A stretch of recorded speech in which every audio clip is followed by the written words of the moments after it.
Sharon. Ok. Il y a le troisième bouton normalement sur Artnest. Et on J'ai peut vu, voir ton j'ai vu. écran. Juste tester, après tu peux éteindre. Okay. Okay, great. We have all of the founders. So now we're just hoping we had 14 investors that signed up. Normally we only select 5. So we hope that they will join us within the next few minutes so we can get going. If not, as I said, if some of them are late, we are recording the event. So Kafoyo, once you're ready to record, you let me know. And okay, I can see Allan managed to share his screen. Perfect, Allan. Okay, you can close it down. No, keep it on the screen. Because you'll be the first one.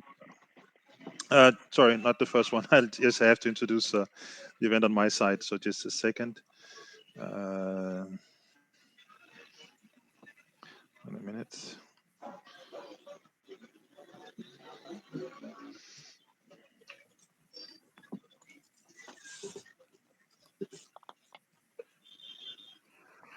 Okay, so let me share my screen.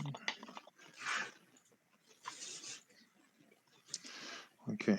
If you can just close down your screen, Allan, for a couple of minutes while I just introduce the event. Okay, perfect.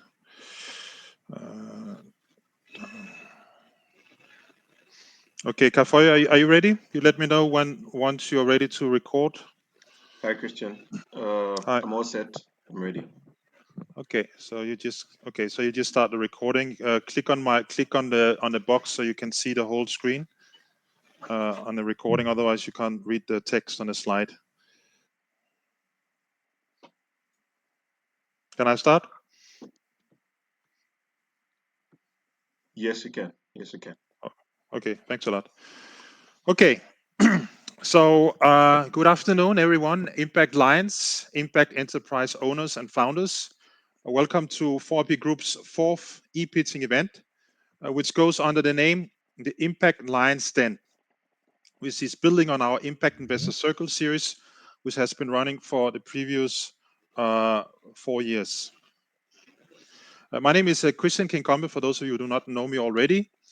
I am the co-founding managing partner of 4P Group, which is based here in Switzerland, and partner of Impactpreneur Africa Limited, based in Lusaka, Zambia, as well as a board member of the Swiss Impact Investing Association, Impact Investing Thought Leader for the Private Wealth and Family Office Association, and Impact Entrepreneur Magazine correspondent, meaning that if you want to have your company's features in the Impact Entrepreneur Magazine, I'm happy to write an article so that you can reach out to the membership of that magazine, which has more than 35,000 members around the world. I'm also growth partner for the Endness platform, which is hosting the event today on this very unique platform, which some of you are discovering today, which I, of course, warmly invite you to join if you haven't already joined Endness. First of all, venture capital and private equity are increasingly important as drivers of economic growth and entrepreneurship in Africa in general.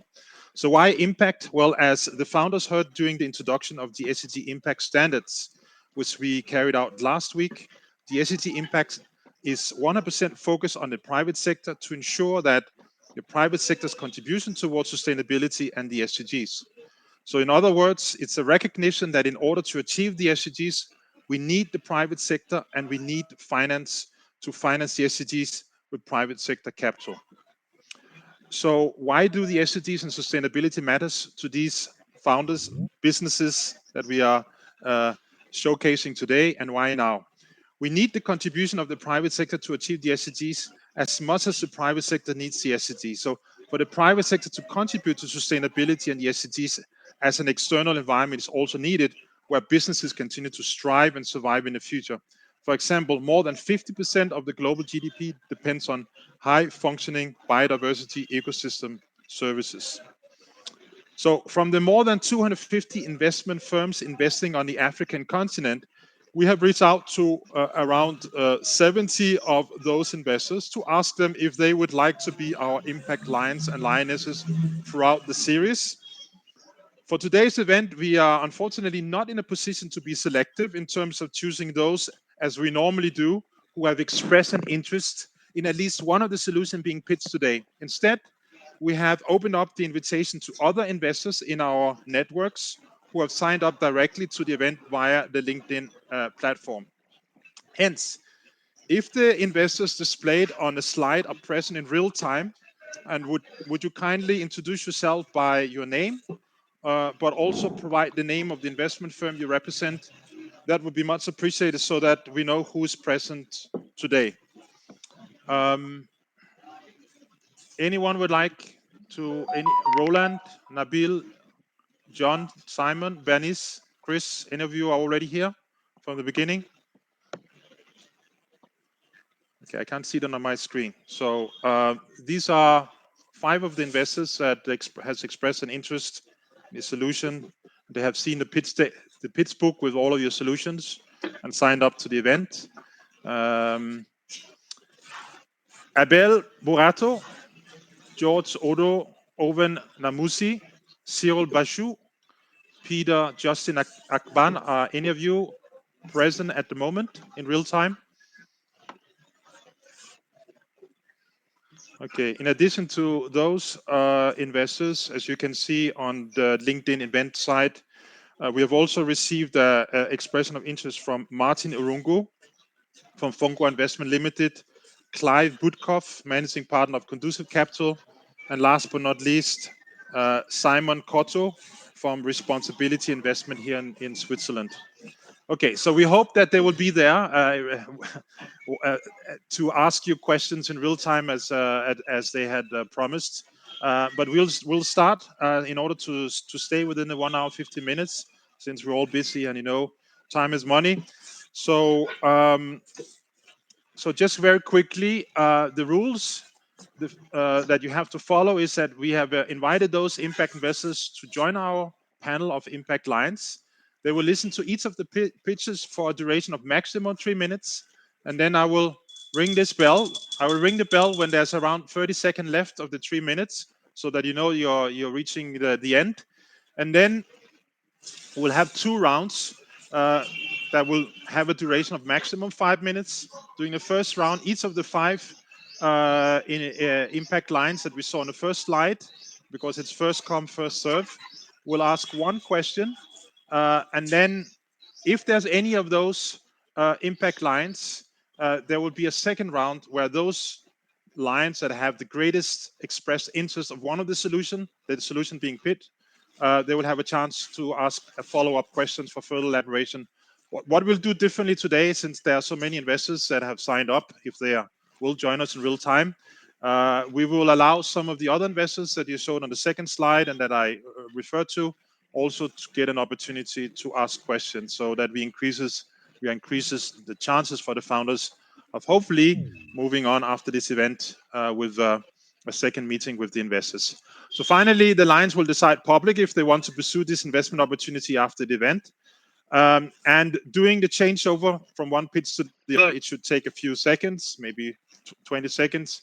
The impact Lions are, of course, welcome to have a small exchange, chit-chat among themselves, to share what they felt about what they had just heard. Okay, so without any further ado, I would kindly ask Mr. Allan Mbale from Zale Crops Limited, I hope I pronounced it correctly, to start your 3-minute presentation. Once you're ready, Allan, you just let me know and I will start the clock.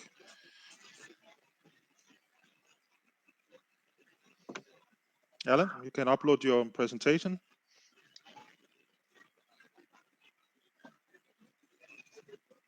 Is he there, Allan? There's a message in the chat that he wants to go later, struggling with internet.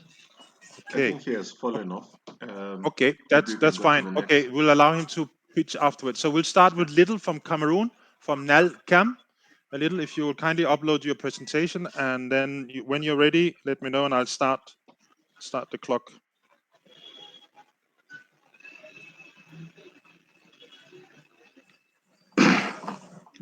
Good afternoon, Dr. Then I think I am ready. Yeah, okay. Do you have a pitch deck you want to share with us? I think it will be difficult to share my screen, but I think you have my pitch deck over there, Dr. Chris. I sent you my pitch deck. Okay, Just a second. Let me just open that.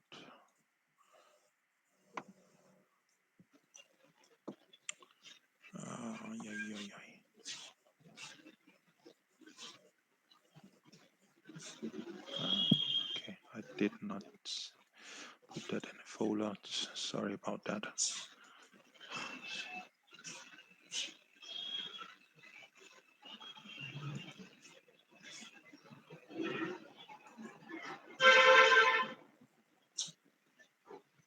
Okay, I hope I have the right version. No, that one is not the right file.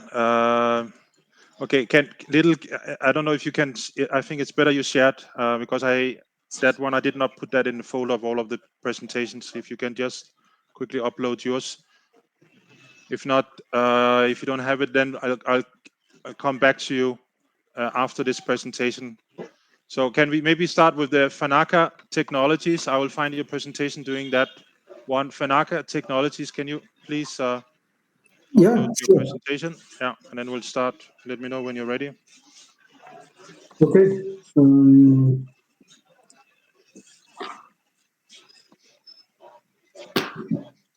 Okay. Yeah, we can start. Okay, 3 minutes. Here we go. Good luck. Thank you. Yeah, my name is Hilary Sang. Work for Fanaka as the founder. So at Fanaka, we provide 3 essential services to small businesses, which is financial training, access to credit, and also access to insurance, microinsurance. So these small businesses face the challenges of limited access, which hinder their growth and sustainability, access to credit, access to this education, and also access to insurance. So we offer this solution in 2 facets. So we use technology, as you can see the screenshot there, but we also use our innovative float management model that is self-sustaining among these small businesses themselves. So we have been able to serve more than 1,000 of these small businesses, processed 2,000 loans, signed all of these small businesses into the insurance, and we've been able to see some very good traction in terms of repayment rates of up to 89%. Some months it goes up to 90%, and we also are serving more women, and we have also been able to make revenues of $55,000. So we are different because we utilize the power of data to credit score this business. And then we also have flexible repayment plans that are based on the business cash flow. And we also combine these services and ensure that these small businesses are able to be sustainable. There are more than 1 million of these small businesses here in Zambia. A lot of them are unbanked and underserved. And that is why we have started in this market. So we make our money through interest.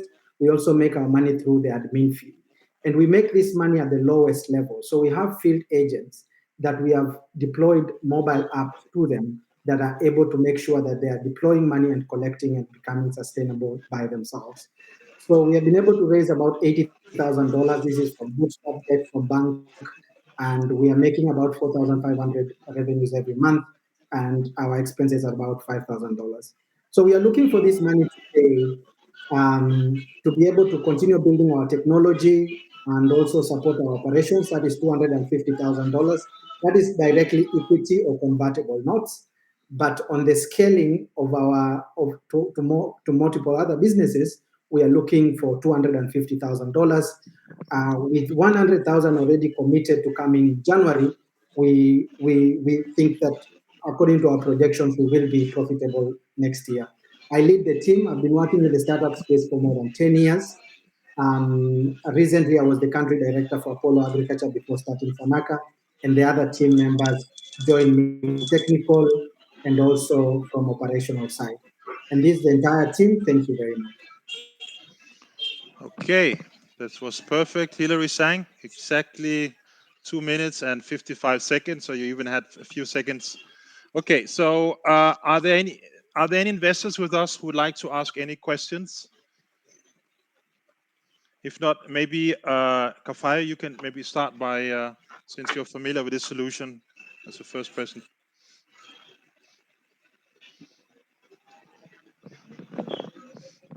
Kafaya, you on mute.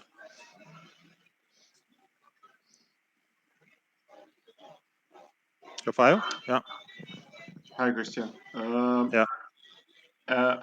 Currently, I do not have any questions for Hillary and Fanak. I think the presentation was quite good, and I think maybe I'll need to try and conduct an analysis on the projections that they seem to make, that they're tending to make in the future coming year and years. So there's no question from my end. Thank you. Okay. Maybe on my side, Hillary, can you speak a little bit to what does the market look like in Zambia, both in terms of who are your key competitors and how do you distinguish yourself from your services that you're providing from those key competitors? Yeah, that's a good question. So we have key competitors. For example, we have digital lenders that lend directly, but this one lends to anyone. We specialize in small businesses, and we deal with our solution where we mark our repayment journey based on their revenues to make sure that they are able to pay small amounts and be able to complete their loans within 1 month. We have people like Lupia, we have banks that are so far away from them. And then on the other end, we also have informal lenders who are also predatory in nature in terms of the interest they charge and the penalties they charge. So we are in this sweet spot in the middle. The market is looking good. We have about 1 million of these small businesses. Most of them are in agriculture. And we think there is potential also for Africa, with this number increasing up to more than 50 million small businesses. Originally, I come from Kenya, and starting here in Zambia with an aim of going back east after we have established here. Thank you. Okay. Thanks a lot, Hillary. We have an investor with us, Hi, Owen for Christian. Dorena Ventures. Please. We have a hand from Owen. Yeah. Who would like Owen, to go ahead. speak? Yeah. Go ahead, Owen. Yeah, no, thanks. Thanks, Hillary. Just a couple of quick questions. In terms of your insurance products, do you have an underwriter or any underwriting arrangement on that? And then secondly, you're obviously talking about investing about $200,000 in your internal credit model that will be AI enabled. Paint a little bit of picture in terms of how that will look like, how you basically then deploy that into your overall processes in order to gain traction. Okay, those are good questions. So on the insurance, we are acting as an insurance agent. So we are just using our platform we have a contract with insurance companies that we are selling their products on their behalf. That is why we charge an admin fee. So we customize this product with them, and they take the underwriting. Because we are also registered as an insurance agent, we collect the premium, submit to them, and take away our fee. So we have underwriters that are on board with this. So on the technology side, we needed to start and we needed to build a database of the data points. We have been collecting a lot of data throughout our journey for more than a year now. We haven't been able to utilize this data. We have analyzed it in a small way, and that is what we are using to make credit decisions now. But I think that that data will be much more analyzed, and we will create our own models based on the data. As I said, we have a lot of data in terms of repayment because customers are paying almost on a daily basis. So we can actually be able to figure out how that behavior is influenced by their business and their income. So the 200,000 basically is more on the technology side to build out the technology, because we still have a lot to do also on our core banking system and also the mobile app, customer-facing app, and also our field entrepreneur model. We are gamifying that app to be able to make sure that they can be able to collect and do at Okay, Hillary, thanks a lot. So the 5 minutes has run out. So we'll go back to Lidel. Thank you so much, Hillary. I'm wishing you all of the best. We did not manage to mobilize all of the investors in real time, but we have a few of them with us today, and they will of course get a chance to see also your pitch deck as well as your actual pitch today. And we will follow up with you after the event. Thanks a lot, Hilary. Okay, so we'll move on with Lidel. I will share my screen. I managed to find the presentation. Okay. Okay, sorry. Okay, why is it? Is it not coming up? Okay. Oh, here it is. Okay, sorry. Okay, can you see? Is this the right one, Dr. Lidel? No, that is not the right one. That's not the right one. Oh no. Okay, so let us. We'll skip you again, Lidel, and we move on to the fourth speaker. Just a second. That is Mr. for the Easy Green Fire Investment. Are you there? Easy Green Fire Investment Limited, looking to raise 1.3 million US dollars.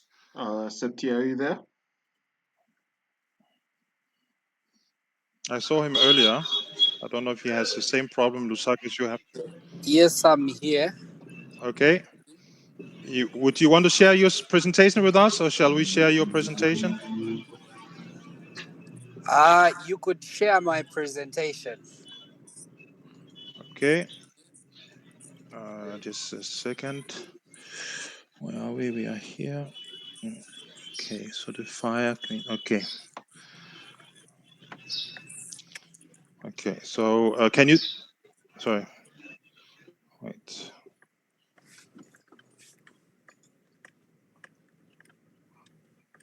Okay. Okay, it's this one. Okay. Can you see can everyone see the presentation on the screen? Revolutionizing energy to help protect the planet. Yeah. Can you see it, Kafayo? Hello?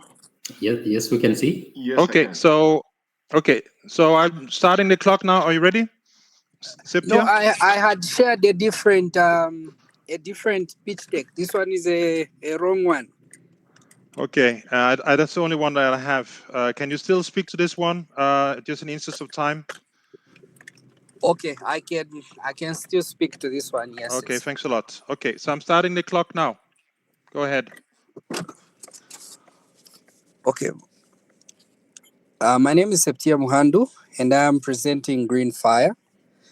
We turn waste into energy for livestock and for household use. Our ask today is 350,000 US dollars. The problem that we are trying to solve is one, deforestation. 300,000 hectares of land in Zambia is left bare due to unsustainable practices. Secondly, energy poverty. About 70% of the national population is not connected to the national grid. Thirdly, indoor air pollution. Fourthly, waste management. Most industries produce about 30 tons of the waste that we use to produce our charcoal briquettes. Let us move on to solution. One, we do not cut down any trees to produce our charcoal.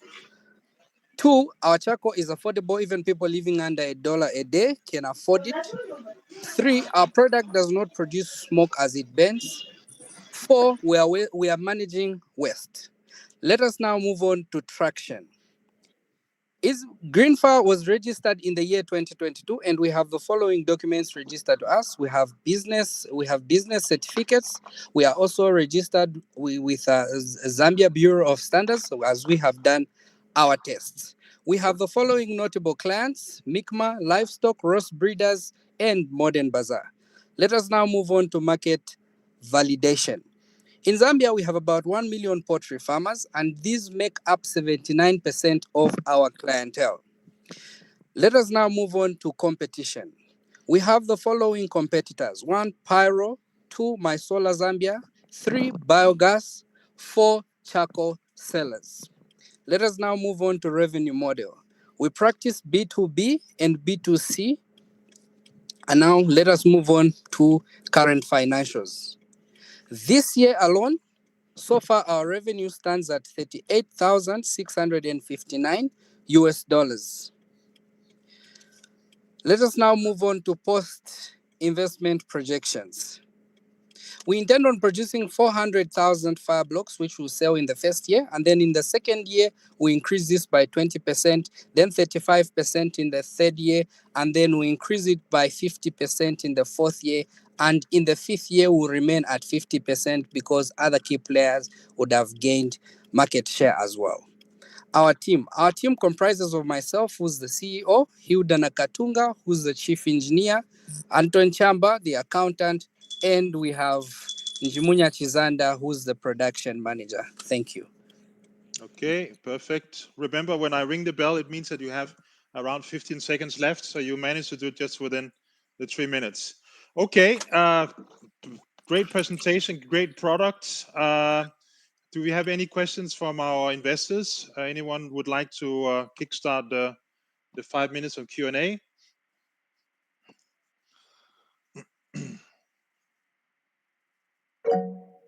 Yeah, Owen, please go ahead. Yeah, thanks for the presentation. Just a quick question from me on your financial projections. You mentioned starting from a 20% growth rate, rising to 35, then flatlining at 50%. Can you explain that a little bit more for me? I am thinking that obviously you might have to start with a higher percentage growth rate as you penetrate the market and then tailing off a little bit. Your sequence seems to be sort of the opposite. Can you explain that more for me a bit? Okay, thank you very much. Well, right now we do have production capacity, but it is very minimal. Like I had mentioned on the clients, we have about 1 million poultry farmers that we've been focused on, and currently we are only servicing about 79% of that. That is about 1,700 farmers every month. So our number is still minimal because of the limitation in production capacity. So after the investment comes in, we in the first year will be building the factory and putting everything else in place. So our market share will be increasing bit by bit. We'll start by first going for making sure that we're able to satisfy the market in Lusaka. And then from Lusaka, we'll start going to the Copper Belt, and then we'll increase even to our neighboring countries. So our market will be increasing bit by bit as we grow. So we expect that in the fifth year, there are other people that are making the same product that we are making, but most of them are still perfecting the formula. So expect that by year 5, they would have perfected the formula and gained market share. Can I just do a follow-up question on that? In Botswana, they're very strict on abiding by the phytosanitary standards that allows them to sell their livestock or, let's say, meat products to the European Union market. Is there any reason why you are only focusing on the SADC market? Why are you not being a bit more ambitious in terms of maybe reaching out to the Middle East or European market? And how do you address the phytosanitary barriers to enter those markets? Well, generally, it has everything to do with not knowing how to penetrate the export market yet. We are not very familiar because in our country, Zambia, already, the policies around the briquettes production are not very strong. Our government hasn't focused yet on how they would regulate the briquettes. So honestly, I do not know yet, but we feel with time we'll be able to get there. And also, if we get a lion on our side, they'll be able to help guide on how we can position ourselves to go on the international market. Okay, perfect. We have 1 more minute left. If anyone, yeah? I have a question, Any Christian. follow? Go ahead. Satya, you had mentioned that most of your raw materials come from waste, and I think from your pitch deck, I think it would be good for everyone to see what kind of waste that you are converting into clean energy, showing your impact on the environment. Could you kindly share with us what kind of waste products that you collect to create your fire briquettes and fire blocks? Thank you. Thank you very much. So currently we are using DRI, which is direct reduced iron. It is a waste product that is produced during the production of steel. And apart from that, we also use sawdust and other organic waste. We mix it with a DRI to make our briquettes. And specifically for barbecue briquettes, we only use sawdust. Sorry, we have to stick to the time, but thank you so much for the presentation. We'll follow up after the event and see how we can connect you with some of the investors that have expressed an interest but who are not with us today. So thanks a lot. We'll move on with the next presentation. Just a second. So Lidel, that will be your turn. I managed to find your pitch deck. Just a second. Okay. Okay. So can you see it, Lidel? Yes, sir, I can see it. Okay, perfect. Okay, perfect. Start starting the clock now. Go ahead. Okay, good afternoon, dear all. I am Lidel Kelly Toh, the CEO and co-founder of Untuxin Agricultural and Livestock Development Corporation, Cameroon, where we are focused in transforming agriculture to empower our local communities. Under utilization in Cameroon, only 13% of Cameroon land is used for agriculture, despite its vast potential. Cameroon heavily relies on wheat and starch import, yet has the agricultural capacity to substitute with local crops. Food security challenges. Over 40% of the population is food insecure due to insufficient local production. Rising import cost. Wheat and starch import. Cameroon imports 850,000 tons of wheat annually, and its imports are all required starch. Price surge. Import costs and international price fluctuations are raising local prices, affecting industries and consumers alike. Our proposed solution: cassava transformation. Processing cassava into gluten-free flour, starch, and other high-value products. We will be processing 30,000 tons of cassava-free gluten flour from 120,000 tons of cassava tubers, 15,000 tons of starch annually from 45,000 tons of cassava, and will be equally transforming the cassava waste products into biogas and biomanure. The market size for cassava was valued at 362 billion. That is the total addressable size of the market. And we had a serviceable addressable size of the market valued at 342 billion, and a serviceable obtainable market in Cameroon valued at 35 million US dollars. Market opportunity, untapped market potentials. Cameroon market for cassava-based products such as flour and starch can substitute high-cost imports.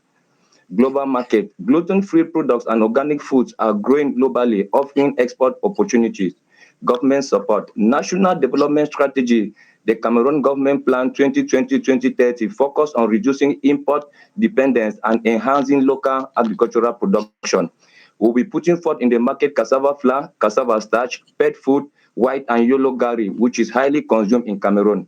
We have set aside sustainable business practices, which is focused on zero waste policy, utilizing cassava products for biogas and biomanure production, reducing environmental impact, eco-friendly farming, implementing sustainable agricultural practices, promoting soil health, and supporting biodiversity through crop rotation and agroforestry, renewable energy integration. Cassava waste is processed into biogas, providing green energy for operations. We have basically a few competitors who compose of Kiki and Sons, Afro Brains, and we are asking an ask of 500,000 US dollars to start the production of the cassava raw material. Thank you. Okay. I will allow you to just talk to these slides. You're eating into the Q&A, but important we hear that too. Okay. For the traction, we already processed 1 ton of cassava flour for market validation. That was because Nextled SA and the Guinness company asked for our product to test it. Because for them to sign a letter of intent with us, they said they will need to test our flour if it is good for the thickening of their products, like milk, like the production of honey cube, and like the thickening of Guinness. So we did a prototype and gave them. They tested it and they confirmed our product that was good. That is good. So they gave us that condition that we should sign an MOU with them, making sure that we're able to supply them 10,000 tons per year. Okay, if you can speak to the business model as well. Yeah, so our business model is focused on the B2B. Okay. Yeah. You want to say something about the last slide, sir? Yeah. Impact, go-to-market, maybe you can say a few words about that. Yeah, for the go-to-market strategy on how we'll market the products, we'll be marketing through cold calling, creating content and relevant product keywords. We'll be doing direct sales, that is B2B. We'll be working with our partners, like we have equally signed partnership with a firm in Zimbabwe that is waiting for our products to market in Zimbabwe. We'll be doing through warm emails, that is welcome and onboarding emails. We'll be doing outbound sales, and we'll equally be using ad and search results on our search engine on our website to market the product. Likewise, we'll be using other social media platforms like Twitter, Instagram, LinkedIn, and Business WhatsApp for our marketing strategy. So as a team, we have myself there, Dr. Lidel Kelly Toh, who is the CEO. We have Amma Stephanie, who is the accountant. We have Dr. Chindane Senkeko, who is the project manager. We have Ngebu Brenda, who is the agronomist, and we have Ngenyu Lucy, who is equally the agronomist working on crop production. So our ask is 500,000 francs to open up the cassava farm, because the Ministry of Agriculture has promised us that once we open the cassava farm, they can first give us a processing capacity. That is not enough. It's a small processing capacity that we can start processing and be marketing the product while we continue to raise capital to get processing machines from China. So the complete cost of yes. Just to give investors 2 minutes to ask questions. So thanks a lot. Any questions?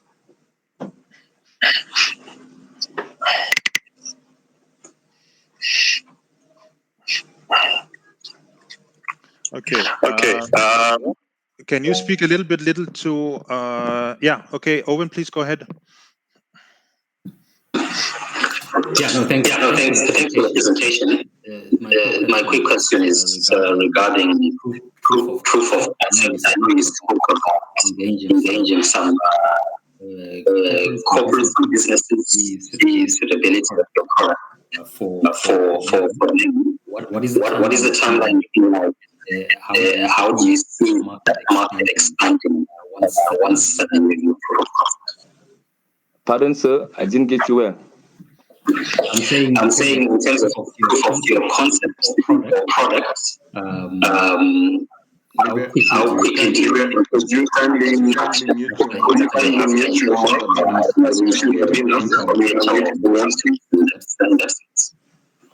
Okay, so at this particular level, before coming out with this business idea, we had been working in the field of agribusiness since 2019.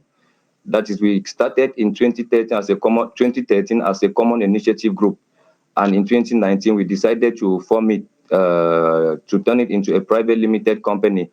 So we have been doing these agricultural activities, and we have sourced 15,000 hectares of land for the cultivation of this cassava. We are currently working with the Ministry of Land Tenure to give us the necessary documentation, which they will be sending a team to the field next week, the 5th of November. So once the team goes down to the field and we have that validation, immediately will be the recruitment of the workers to start opening the site. That is why we are in front of you today to talk about the possibility of raising this capital through a convertible note or equity.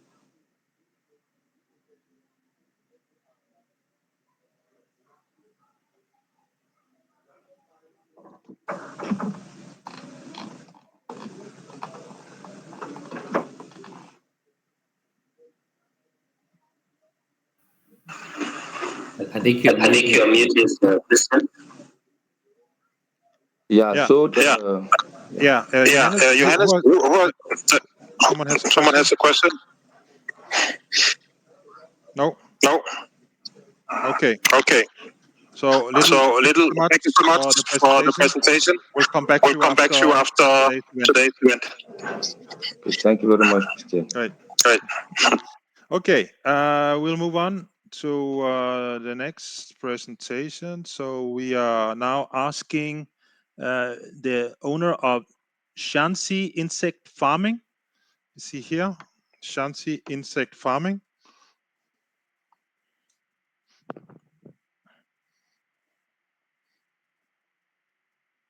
Is he with us? No. Okay. In that case, we move on to Mrs. Shobhita Soor. Shobhita Soor, if you can upload your presentation and let us know when you're ready. Yeah.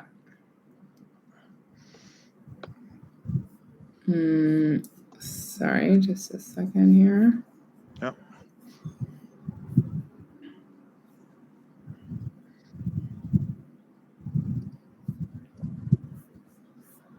Okay, perfect. We can see your screen. So whenever you're ready, let us know and I'll start the timer.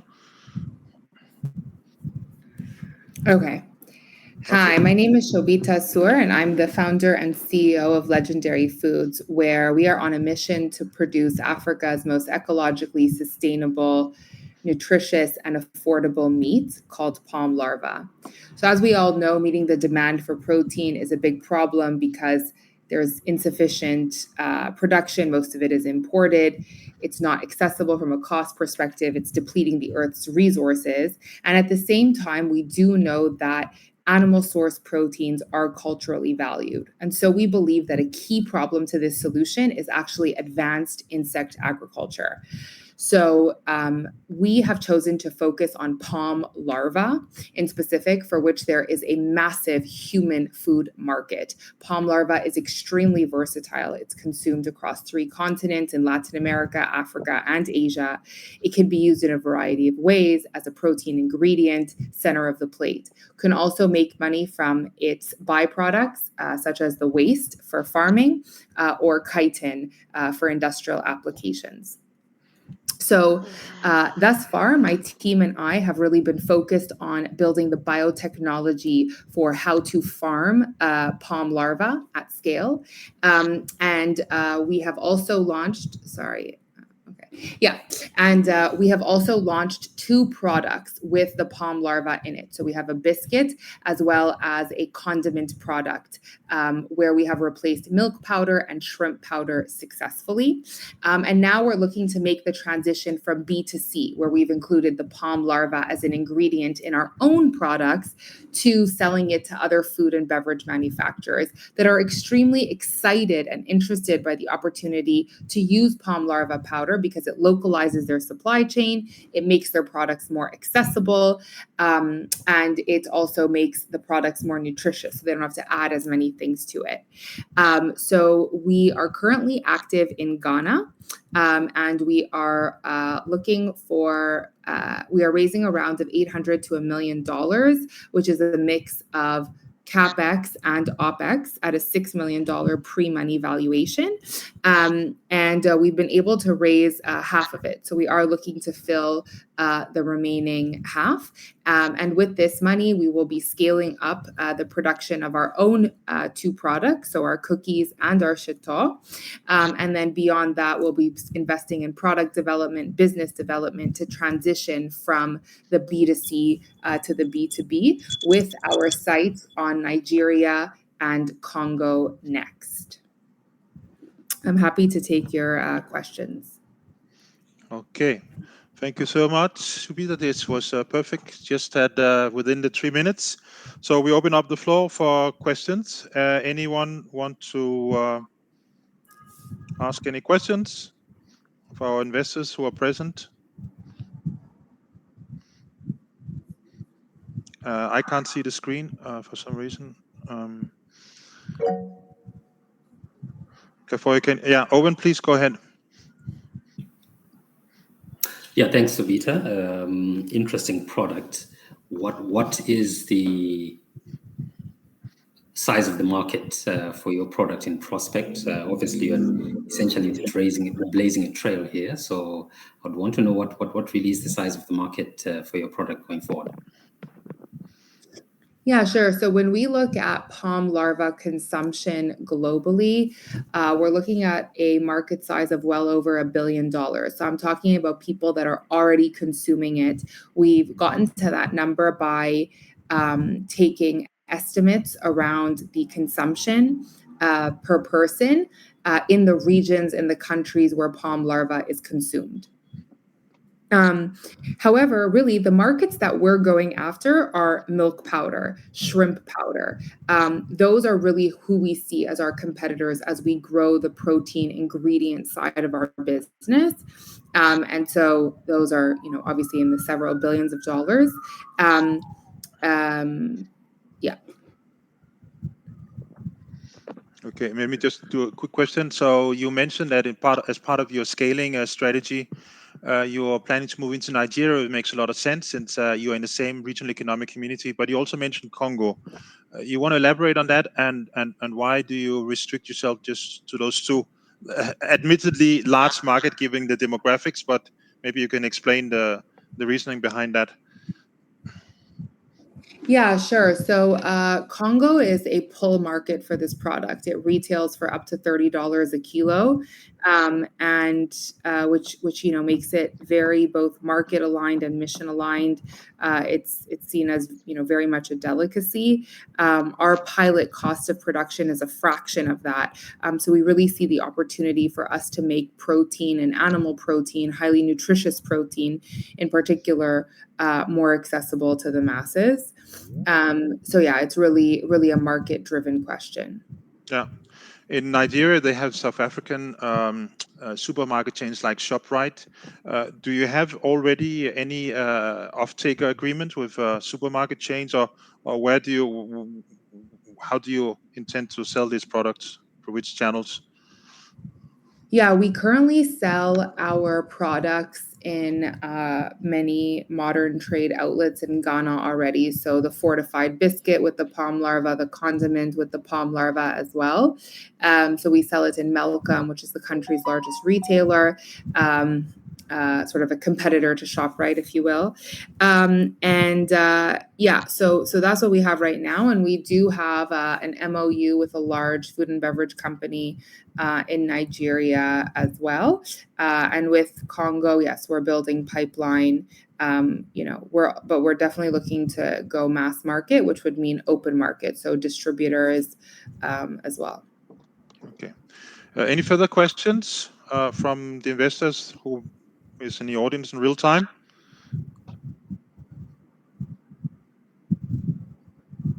Okay, we still have more than 1 minute left. So you're talking about product diversification. So currently you have two major products, and you're talking about a third. Was it the milk powder that you said? How big a proportion of your sales? How is the distribution among those three products currently? Yeah, so I'm just gonna share another window. So yeah, so we do have those products, but the products that we would want to be selling B2B is like a powder. So this is the powder. We also have a skim version as well as a paste. We can also extract oil as well. In terms of the current sales, it skews, from a volume perspective, it's pretty even, but from a value perspective, more for the condiment, just because the price per SKU is a little bit higher. Okay, great. Anyway, Shobhita, thank you so much. Fantastic products, great presentation, and we'll follow up with you after on the other side of this event. So wishing you all the best moving forward. And if we hear anything from the investors who are not with us today, of course, we'll reach out to you as soon as we get their feedback. So yeah, thanks a lot. Let's move on to the next presentation, which is Mr. Johannes Bochdalofsky from CH4. Before Mr. Yes. Johannes comes on board, sorry, I just wanted to let you know that Mr. Allan Mbale is back online, so maybe you Yeah, can add him to the we'll list. take. Thank you. Sure, thanks a lot. Maybe let him go first while he's got internet. Yeah, what was the Yes. problem? Could you share your presentation with us, Alan? Or did we have to share it? I can't remember. What did we agree on? Which is that? It's the one called. Okay. Viazala. Yeah, I have it here. Yeah. Okay. So let me share my screen. Okay. Let me share this. Can I share from here? Yeah. No, it's okay. I will do it. So, okay. Can you see the screen? Yeah. Okay. So whenever you're ready, we'll start. Are you ready? I can't see my presentation on the screen. I think the No one. No one can see the presentation. Can I share it from here? Really? Okay. One more second. Let me try. What happened there? Okay. Can you see it now? Oh. Can you see the presentation? I've just shared. Can you see my screen, Kafayo? Can you see my screen? I have the presentation up. Yes, I can, Christian. Okay, so please go ahead, Alan. I'm starting the clock when I hear the go. When you're ready, just ask me when I should turn this, change the slide. So we're on slide number 1. Okay. Please go ahead. 1, 2, 3, go. Okay, I'm ready. Yeah, go ahead. My name is Allan Mbale. Yeah. From Viazala Crops Limited. Yeah, I can move. Can I go on? Yeah, go on. Continue. The time is running. My name is Allan Mbale from Viazala Crops Limited. I'm the CEO and the founder. We are into outgrower schemes. Yeah. Unfortunately, I can't.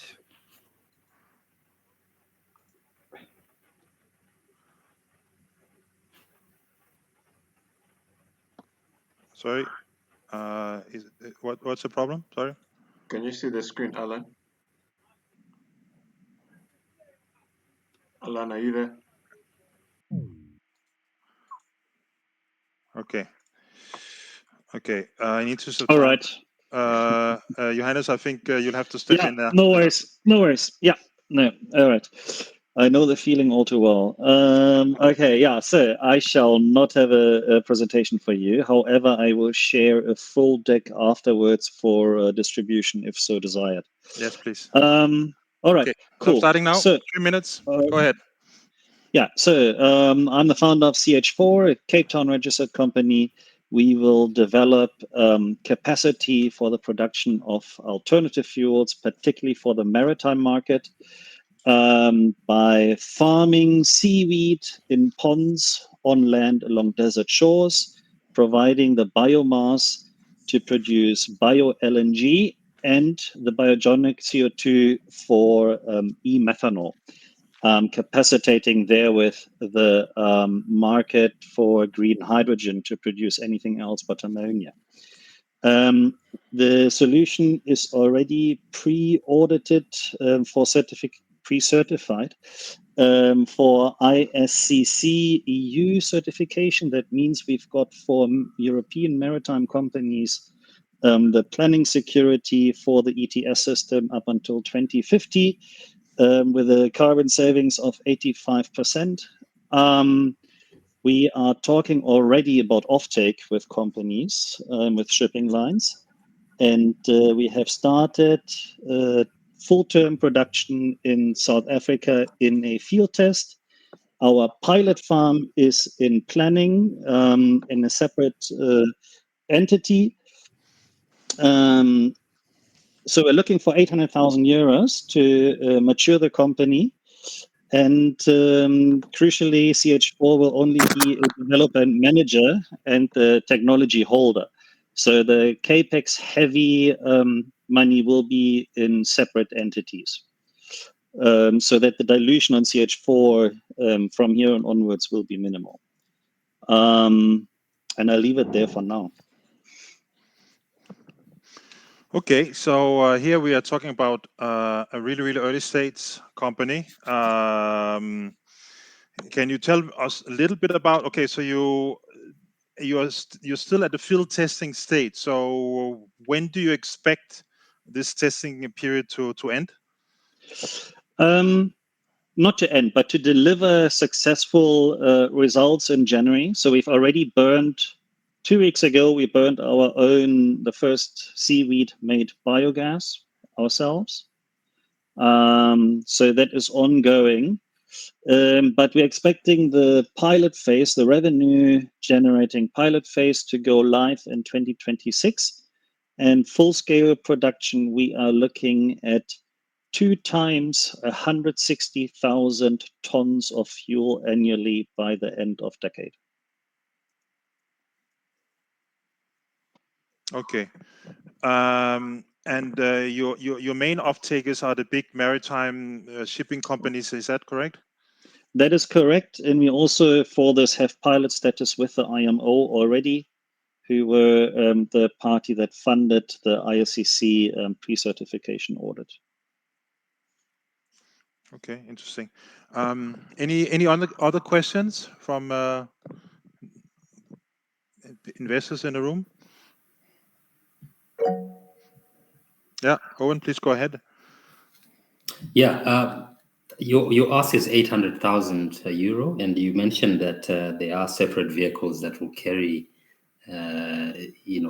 the greater part of your capex. Just explain that sort of arrangement a little bit more clearly. Right. Okay, so the 800,000 are basically needed to run the team and to grow capacity, and also to fund the bankable feasibility for the pilot plant. The pilot facility is called Scorpion. It is being incorporated as we speak in Namibia, and CH4 will be a 50% shareholder therein. The other 50% belonging to a green hydrogen producing company.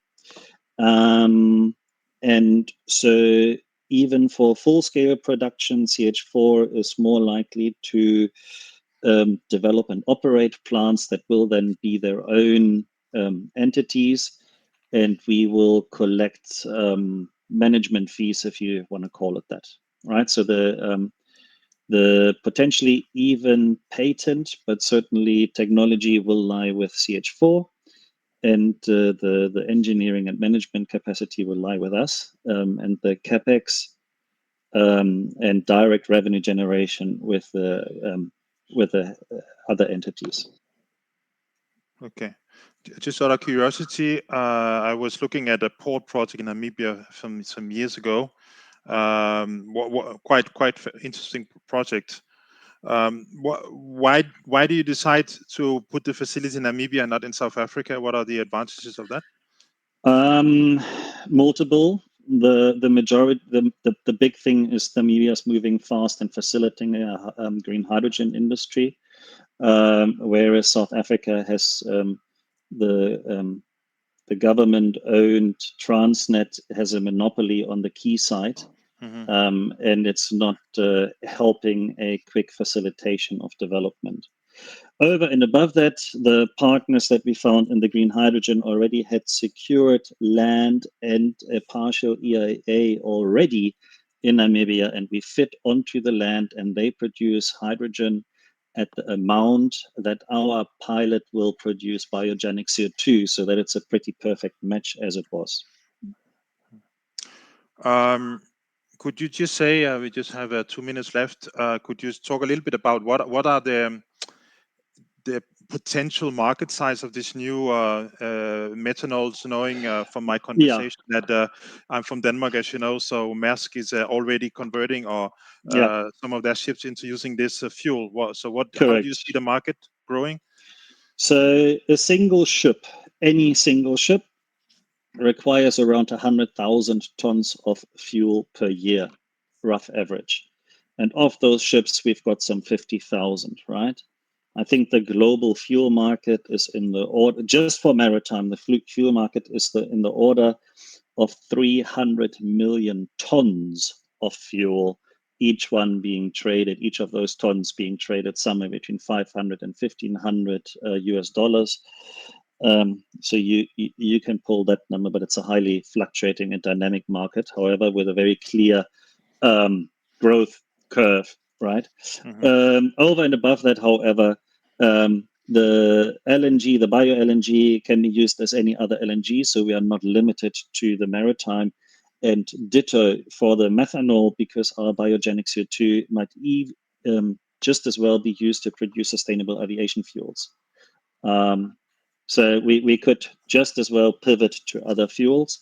However, we've got the background, the network, the traction in the maritime market.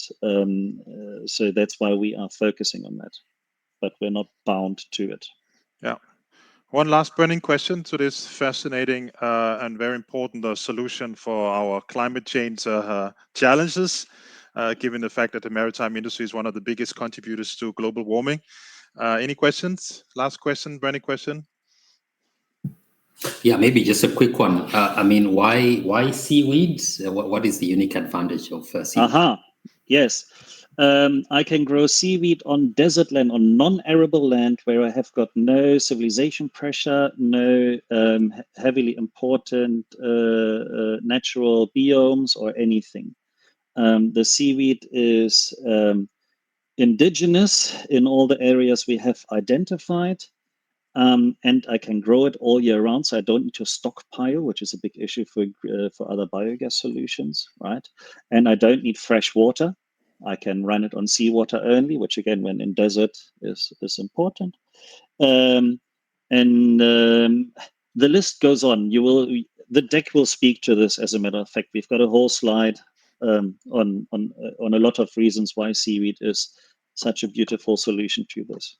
Yeah, and I should probably distinguish here clearly to the algae to fuel, which has been done has been tried for many years, which was single cellular algae, right? We are talking about sea lettuce. It's actually sea lettuce, big green leafy seaweed that is simply being converted into biogas and then the subsequent biogas upgrading. Yeah. Okay. Just in conclusion, I want to ask you, Johannes, have you been nominated for the Earthshot Prize by any chance? Yeah, we were indeed. So we are partaking in the Earthshot Week this week. We are also Startup of the Year Southern African region for the Startup Awards. And the list goes on. That list is rather long of things. Okay, that's good to know, because I think you should definitely be on that list. Great. Okay, thank you so much, Johannes. Great presentation, a fantastic product. And we wish you all the best moving forward. And we are here to help you find investors to make this happen. Great stuff. Let's get it on. Yeah, I will follow up with a deck. All right, thank you. Thanks a lot. Cheers. Have a good evening. Cheers. Bye-bye. Okay, Allan, you want to give it a last shot? Allan Mbale, shall we give it a last shot? Yep.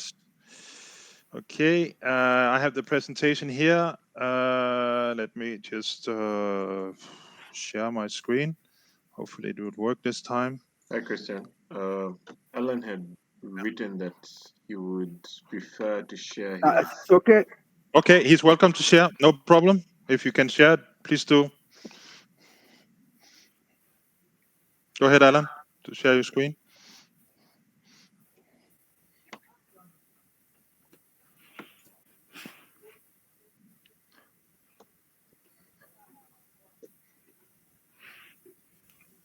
Can you see the screen? I don't know about, yeah, I think it's coming slowly. Yeah, perfect. Okay, great. We're in business. So I'm starting the clock now. Go ahead. My name is Allan Mbale. I'm the CEO for Viazara Crops Limited. We are into outgrower schemes, creating wealth opportunity for small-scale farmers through outgrower scheme in aquaculture. The problem we are sorting is fish deficiency in the country. This is due to high input cost, limited investment, and limited expertise. And our solution is we Remember to change provide the the slide, Alan. Change the slide. It's still on slide 1. Move the slide. I'm changing. Okay. It's not changing. I don't know. On No, my it's side, not. it's not. Oh. Maybe you share it from there. I can start afresh quickly, share it from there. Okay, you want me Or to... can you share it from there? Okay, I'll share it again. Okay, second. I think you can just continue from where you left off, Alan. Yeah, just go ahead, Alan. Okay.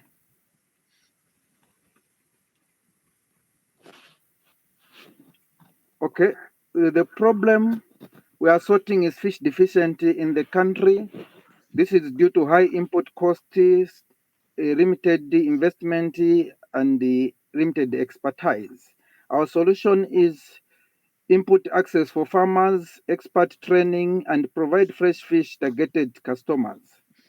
The impact is no poverty and zero hunger. Our traction, we had the total investment of $93,000. This was from FAO, Prospero, and AGS. Our sales in 2020 revenue $101,000, and which went to $236,000 in 2023. Market opportunities, we have market opportunity for the mines who are asking for 30,000 metric tons per month, which is about $88,000. Competitors were Vialelo, Zambif, and Capital Fisheries, though they can beat us in quantities, but we are more closer to the market and we process our fish and supply it fresh. Business model, we train farmers to grow fish, we buy fish from them and resell. My team is Allan Mbale, Dr. Beatrice Chiainga, Charity Sekanchi, and Sesiko Sinindiweni. Allan Mbale qualified in outgrow scheme, admin for Beatrice, accounts for Sekanchi, and the fish agronomy for Sesiko Sinindiweni. My ask is $220,000. 67% goes for expansion of our grower scheme, and 33% is to power our processing plant where we process our fish. Investment impact, if we get the money, we increase our grower scheme to 300 farmers, 72 metric tons fish aggregation per annum, 15% increment income per farmer. Invest in Viazara crops to empower communities, sustain the environment, and prosper together. Thank you. Okay, perfect. Okay, any questions?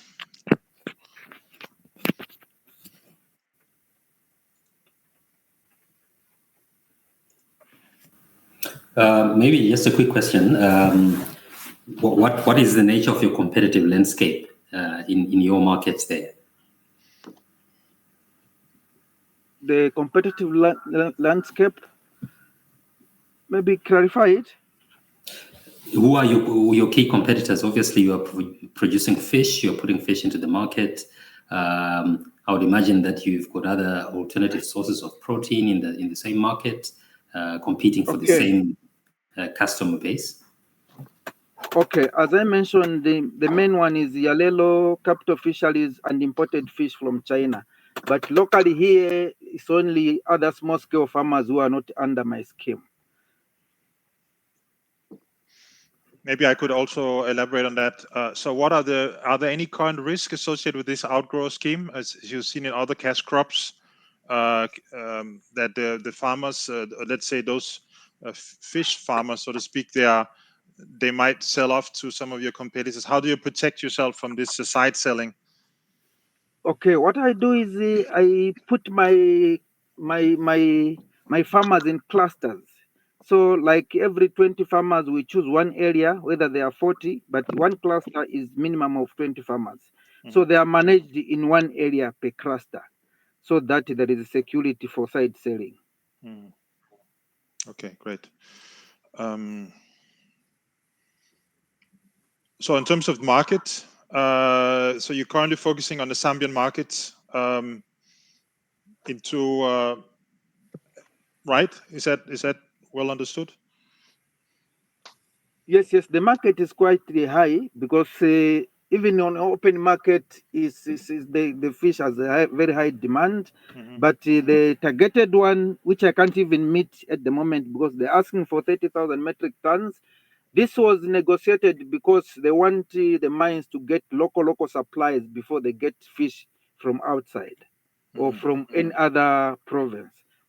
First priority is local suppliers here in Solwezi. So at the moment, my capacity is only 2,000 kgs per month. Okay.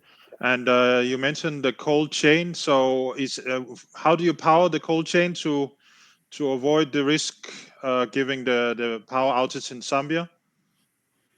Yes, my ASCII, I think that's the biggest challenge I have.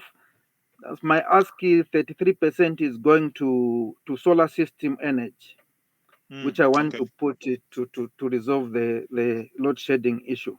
Yeah, makes a lot of sense. Okay, great. Any other questions?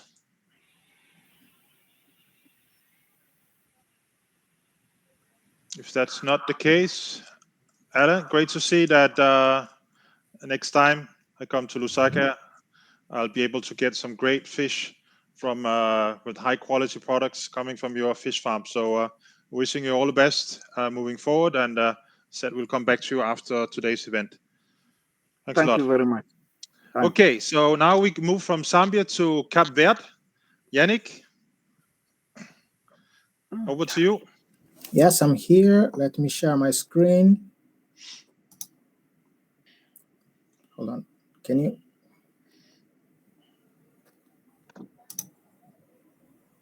It's a bit slow. Can you hear me? Yeah, we hear you very well, Yannick. Okay. Let me see which screen it is. Allow. Okay. We see it. Yeah, we can see it. You tell me when you're ready, and I'll start the clock. Okay, 1 second. Okay, I'm ready now. Okay, go ahead. My name is Yannick Teixeira. I am the co-founder of Aquasun Group, and I'm originally from Cape Verde. And we have developed a vertically integrated sustainable agriculture model, which basically it is a solution to help solving the food production issues in Cape Verde. So Cape Verde is a country from the Sahel region, West Africa, that suffers a lot with droughts and lack of rainfall. It's a country where it rains only 1 to 2 months in a year. In the last 5 years, it didn't rain much. And more than 60% of the population lives in rural area, of which 30% relies on self-sustainable farming. So as you can see, it's very easy to identify that the poverty is focused on the rural areas, and also it's becoming very serious, the food security in Cape Verde due to the climate change issues.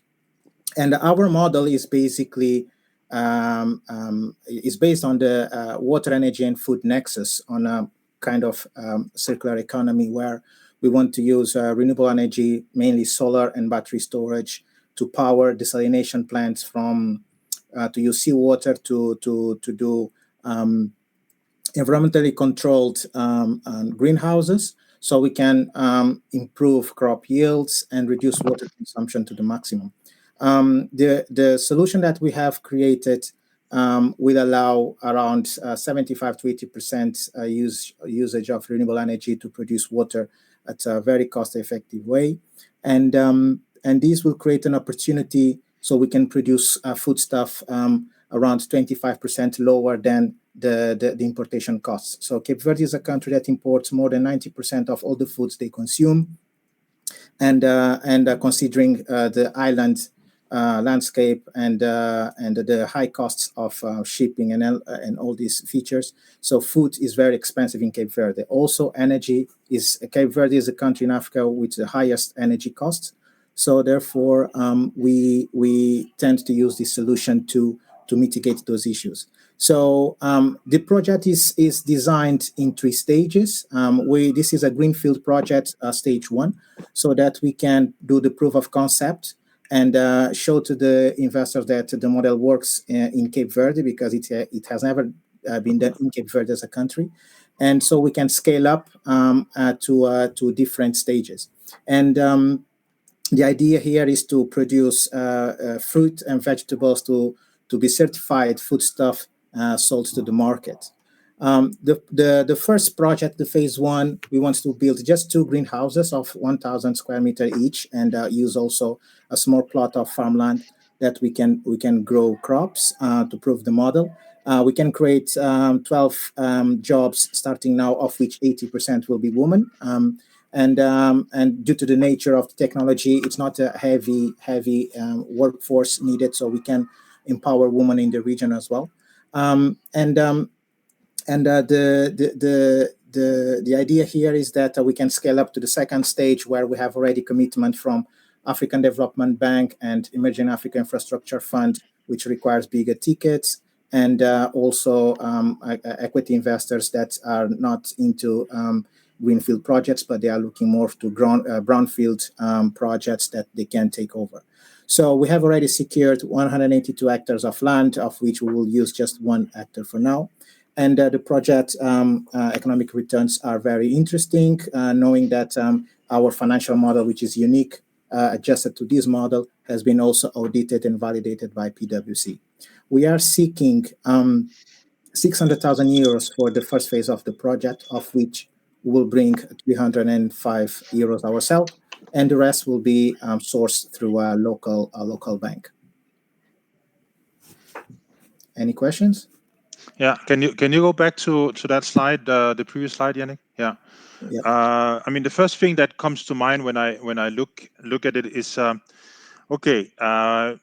it's actually quite small, the project, because I know it's a pilot, but you also talk about your wish to scale in the second phase. Yes. How much can you actually scale? Because at the moment you're catering to the market in Cape Verde, and not even all of the islands, but a couple of the islands. Yes. How much more can it scale? Because that's from the VC perspective, which is a bit different than a private equity perspective. They like to see how is it going to grow over time. So could you talk a little bit more to that? Yes. So this is a very small project, as you can see, because the investor wants to see the proof, the engineering side of the project.